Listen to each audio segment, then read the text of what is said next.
প্রকাশ করার মতো না, এত পরিমাণ ভালো লাগতেছে আমাদের এই যে সরকার এই আওয়ামী লীগ ক্ষমতায় আসছে এরপর থেকে মানুষের মৃত্যু শুরু হয়েছে। আওয়ামী লীগ ক্ষমতায় আসার পর থেকে শুধু সাধারণ জনগণ না, আপনার বলতে পারেন যে মাদ্রাসা থেকে শুরু করে একজন ইমাম সাহেব কেউ সাধারণ যখন প্রথম ক্ষমতায় আসছিল, ঠিক আছে, কেউ মাথা টুপি দিতে পারে নাই। এই যে এই পর্যন্ত এত পরিমাণ হত্যা, এত পরিমাণ গুম আর কোনো দেশে কখনো এরকম হয় নাই, ঠিক আছে। আমি বলতে পারবো না যে আমার কত ভালো লাগতেছে, আমার মানে অনুভূতি প্রকাশ করার মতো না, আলহামদুলিল্লাহ। তবে ভিতরে খুব কষ্ট আছে যে আমাদের এতে কয়েক হাজার অনেক ভাইয়ের আপনার রক্ত দিতে হয়েছে, অনেক মায়ের বুক খালি করতে হয়েছে। তো আলহামদুলিল্লাহ সর্বশেষ আমরা বলতে পারি যে আমরা অনেক লাশের বিনিময়, অনেক খুনের বিনিময় এবং অনেক গুমের বিনিময়, ঠিক আছে, আমরা আলহামদুলিল্লাহ আমাদের বলতে পারি যে স্বাধীন হয়েছি, আমরা দ্বিতীয়বার স্বাধীন হয়েছি।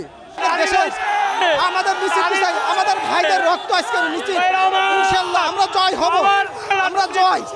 ভাই আমাদের মন আজকে আমাদের ভাইদের রক্ত আজকে পরিচিত সত্যি হয়েছে। আমার ছাত্র ভাইদের হত্যা করছে, ছাত্রের রক্তের বিনিময় বাংলা স্বাধীন হয়েছে, বাংলা স্বাধীন হয়েছে, বাংলা স্বাধীন হয়েছে।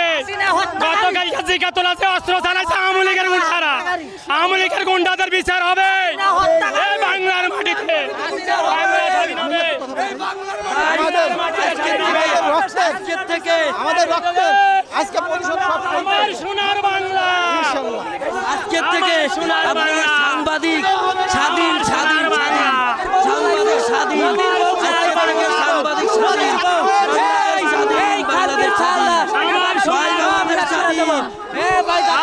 সোনার বাংলা। ভাই আমরা এখানে গ্যারেজের মধ্যে 1টা বাজে আমরা সবাই আশ্রয় নিয়েছিলাম।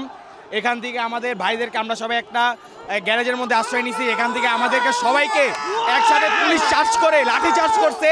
ওরা বলছে ওরা কিছু করবে না, না করার কারণে আমরা সবাই দাঁড়িয়ে গিয়েছিলাম। তা ওরা আমাদের ভাই বোন সবাইকে মেরে ওরা সব নিয়ে গেছে। আমরা এক দেওয়া থেকে আরেকটা দলে উপরে গেছি। তাই ভাই আমরা চাই ভাই এই সরকার